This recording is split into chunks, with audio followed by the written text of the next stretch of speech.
Hi, this is Patrick Ball. Welcome to Guitar Gems. In this episode, we'll take a look at the G chord and what it takes to learn to play that as a beginner. So, to play a chord, there's a few fundamentals we need to understand. First of all, we already know that the open strings are E, A, D, G, B, E. So, how do we play the G chord? Well, we need to identify a couple of things. The E string is the number 6 string on the guitar, or the top string closest to you. What you need to do to play the G chord is you start out identifying these 4 fingers. We're going to use these 4 fingers to place them on the numbered frets that you'll see on the diagram. 1, 2, 3, 4. 4 fingers. So, the way to do this is I start by playing the G note on the 6th string, which is the 3rd fret. So I place my 3rd finger on the 3rd fret, and that's now G. The next step is to take the 2nd finger and place it on the 2nd string, or I should say the 5th string, 2nd fret. That is now B. The next string is open D, then open G, then B, which is open, and then you take your 4th finger, your little finger, and place it on the 3rd fret of the 1st string. That is now a G. So the entire G major chord consists of G, B, oh, did you hear that? That means I'm touching one of the strings with my finger. So I've got to adjust my hand by tilting I bring my elbow in a little bit.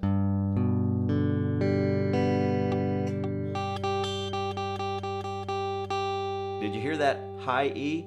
I wasn't pressing hard enough on the string. So I should have G, B, D, G, B, G. That's the G chord. Now, you noticed I had difficulty. As I'm demonstrating this, I'm having a hard time adjusting, talking, and remembering what it is I'm trying to do. Remember, with guitar, there's so many things going on at one time that when you start to focus on one thing, you tend to lose track of something else. So you've got to be able to practice this until it becomes almost automatic. Now that we've looked at how to play the G chord, let's look at how to practice the G chord so you can get consistent results and a good tone in playing the chord. Remember, the chord is made up of these notes: G, B, D, G, B, G. Now here's why I have the metronome going in the background. When you learn to play guitar, there's so many things going on that you need to have a rhythm in the background so you get used to that. Most guitar players, you'll see them tapping their toe. But for me, I found that really difficult. So having the metronome in the background gives me a way to follow a rhythm and practice that as I'm learning other aspects of guitar. Now, let's give it a try. The first thing you want to do is you want to place your fingers one by one and strike each note separately until you get a clean sound across the entire chord. So we start with the 6th string. 6, 5, 4.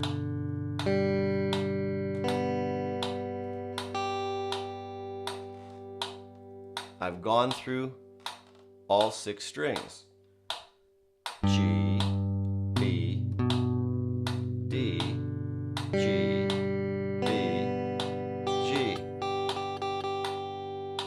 Now, I want you to notice, I'm making these mistakes because I want you to notice something.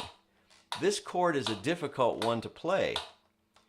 And you will make these mistakes. So what it requires you to adjust your fingers by bending them, arching them, and it also requires you to keep your thumb behind the neck. But you'll find by moving your elbow, I'm exaggerating the motion, but moving your elbow in, you'll be able to arch your fingers much better and get that clean tone that you're looking for. So there's where the practice comes in. You have to try different positions and move your arm, adjust your fingers until you can get that clean tone.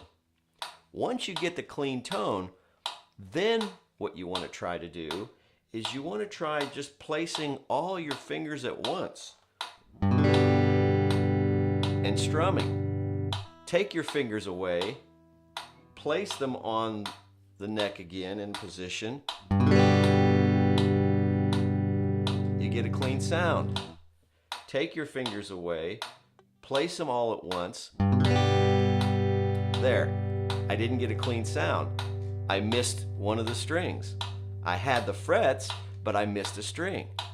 That's why you want to have all of this happening at the same time. I haven't even talked about learning or memorizing the notes yet. That's another part of it that you'll do later. But in the meantime, you've got to find that practice time and spend 3 to 5 minutes practicing just that. Taking your fingers away, placing your fingers, strumming the chord, checking to see if you have a clean sound.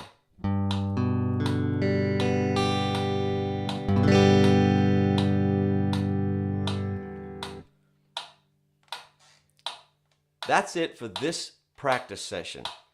It's going to take some time. This chord took me 6 months to master.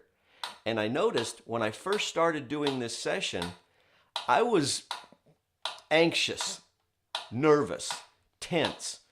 And just by being tense, I wasn't even able to play that chord without making a lot of mistakes. So this is a difficult one. You've got to be patient and you've got to find a way to just keep at it until you get that clean sound. Okay, I know what you're thinking and I know what you're saying to me right now. Wait a minute, this is really hard. I have a hard time putting my fingers in that position and getting a clear sound. You're right, this chord takes a lot of practice, but it's the foundation for so much more as you move ahead with the guitar. So I suggest you practice no more than 5 minutes a day until you can get a clean sound. We'll move on to the next chord in another episode. But for now, keep in mind, you have to work on the fundamentals. I would try with a metronome, and I would try it for no more than 5 minutes to see how well you can do. And now, here's today's Thought for the Day from Ralph Waldo Emerson. The world is all gates, all opportunities, strings of tension waiting to be struck. This is Patrick Ball. Thanks for watching this issue of Guitar Gems. See you in the next episode.